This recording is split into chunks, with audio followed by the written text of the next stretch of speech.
Welcome to Nittany Nation Now. Oh, what's going on, everybody? Mic check, 1 2 1 2. This is Nittany Nation Now, where we bring you some of the top Penn State stories of the week, heading into Saturday's game against Michigan State. I'm Peter Terpster, and right next to me is our guy Jack Washer. What's going on, buddy? You're wearing a blazer, and I'm. What's going on? You trying to? I lost the tie. You trying to one up me or something? Well, right now? I got This like too big of a neck, and you have too big of a neck, and it constricts blood flow, and I got to be able to think to do these things, man. Don't have to think too much, though. Like, that's pretty real. Okay.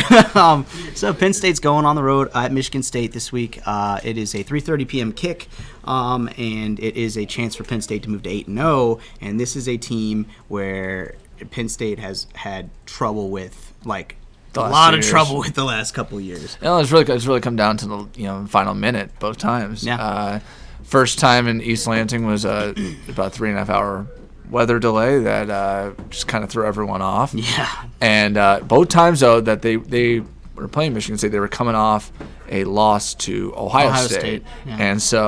And both of those games against Ohio State were 1-point, 2-point defeats.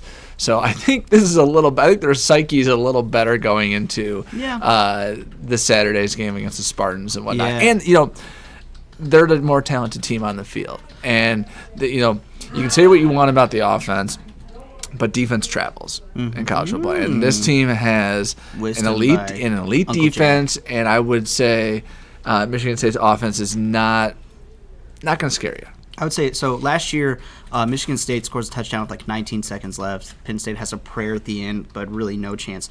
The year before that, they're in East Lansing. He talked about that crazy weather delay, which, like, Coach Franklin's talked about this a number of times, how strange it was and how, like, there's no stadium in the country that's kind of built for, like a 4-hour weather delay, especially when you're in the visiting locker room. Shout out to the fans that stayed around. Yeah, that had to be nuts. But basically, Michigan State wins that one on a walk-off field goal after just, like, that huge break. So you've had two late. There's someone yelling in the background. I don't know what's going on. It's our news director. Yeah. He's very excited right now. So you got two late losses the last 2 years, and it's been a problem. It might actually rain on Saturday. It was supposed to be sunny. No. That's gonna be miserable for me. I'm gonna actually be at the game. Yeah, Jack's going to the game. Not excited about rain. He's going to be leaving later today to take that trip. So thank you for going to that. That sounds good to me. I just wish it was get to stay home, cover that. It's gonna be sunny Friday, tomorrow, and Sunday, but it's not going to be sunny. That's very mean. So Penn State.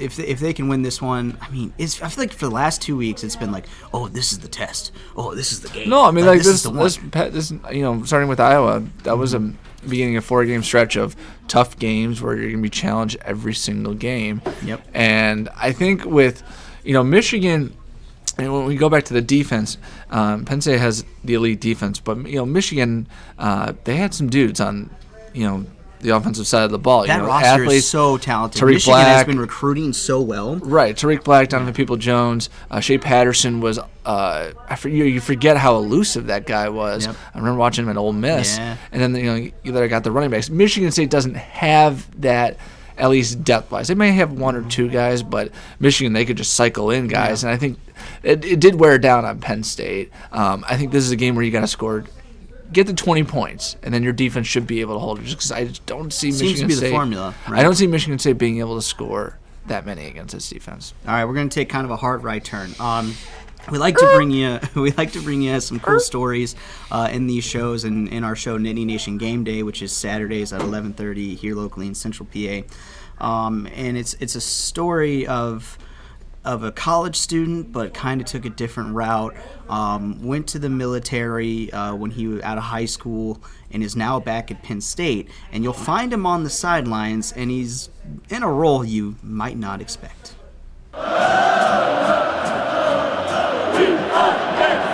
These are the sights and sounds of game day. Loft into the end zone, and there's got a touchdown!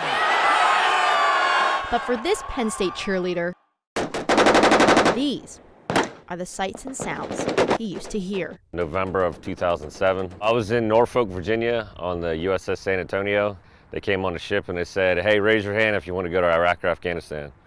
And there was like 3 or 4 of us that raised their hands. And then I actually got selected. Trey Deputy was 21 years old when he went overseas. My 21st birthday meal was a black coffee and cup of noodles. I was in Fort Bragg, North Carolina, training to go to Afghanistan as a gunner. As a gunner on top, you're the protector of the convoy. Basically, you're the first line of defense. You can see the farthest, you can see the clearest, you can hear, you can smell, and you're just looking out for threats. Trey recalls threats that will stick with him for the rest of his life. I'd say the most frightening time would be the first time that I actually looked into a Taliban guy's eyes, like we locked eyes. And he was a prisoner, he was detained, but for the first time seeing that sheer hatred, it was a wake-up call that, oh wow, for the first time I was like, wow, I could die over here.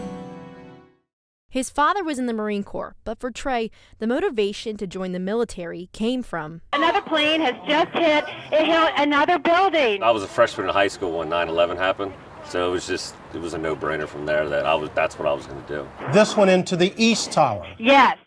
Trey was deployed to Afghanistan a second time in 2010. Trey is now a sophomore at Penn State. He says cheerleading has helped him find his identity outside the military. Wanted to do something that was completely unrelated to military or anything veteran related, just to kind of get a new social networking group, just meet new people, and just be known as Trey, not the Navy guy Trey. But even Navy guy Trey says serving his country for 11 years. The greatest decision I ever made, and I would do it. If I have 100 lives, I would do it 100 times over again. Are you ready for that state? Now Trey Deputy gets to enjoy the sights and sounds of Happy Valley.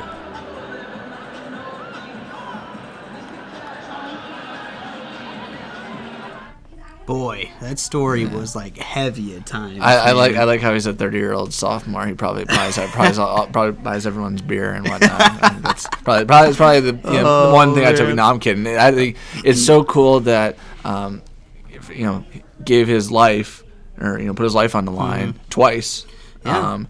And those two things, like, you certainly don't think, like, a cheerleader on the sidelines had served in a war overseas. Yeah. Right? Those two things seem so separate. And he talked about how he just wanted to do something that was not related to that, get a new friend group, get involved. And I think it's important for if you go to a big college like Penn State, you got to be involved in something, to make friends and to have some kind of life outside of studying. And I think with the military, when you have, I can't speak to it, I haven't been in the military, but, when you're over in Afghanistan, you hear all these sounds, gunshots, and, a lot of people have PTSD because of it. And then when you come to Penn State, you're a cheerleader, and, an environment like Saturday night where you have 110,000 people screaming, it's a different feel. And I think, you saw it in the footage. He looks happy. He's at peace, and he's done what he's wanted to do, and now he's a broadcast journalism major. Yeah, future intern. Future intern. We'll find out. The one intern that's gonna be older than us. That'd be interesting. Cool.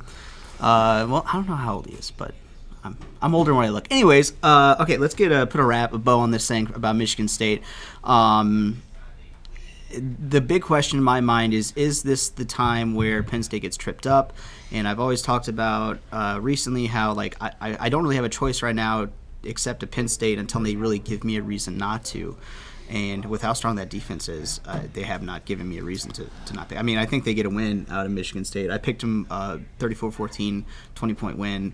That would be great. That would be. I mean, that'd be best case scenario for you going to the game, and I don't think that's come down to the happen. very end. Yeah, I don't think that's going to happen. I think it's a bad spot for Penn State because Michigan State, they're off a bye, and if you watch Michigan State's last game, they played at Wisconsin. They lost 38-0, and that's not good. Week before, they lost to Ohio State, and two elite defenses, and now they got to go up against Penn State's defense. Granted, the Ohio State and Wisconsin game were on the road. This one's at home, so you get a little bit of an advantage on that part. But I think Penn State used a lot of emotion last week against Michigan.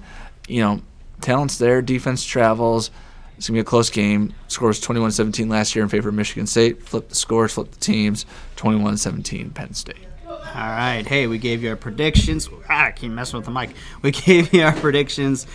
We kind of gave you a little background on this thing. Brought you a cool story. That's going to do it for Nittany Nation now. Be sure to check out Nittany Nation Game Day on WTAJ here in Central PA, Saturdays at 11:30 a.m. You can kind of wake up, watch that, and then get to watching your college football kickoffs at That's noon. 6:30 Hawaiian time. That is 8:30 Pacific time, 9:30 Mountain time, and that I believe that is 4:30 p.m. in London. Whatever. That's going to do it for us. For Jack, I'm Pete. This is Nittany Nation Now. We'll catch you next week.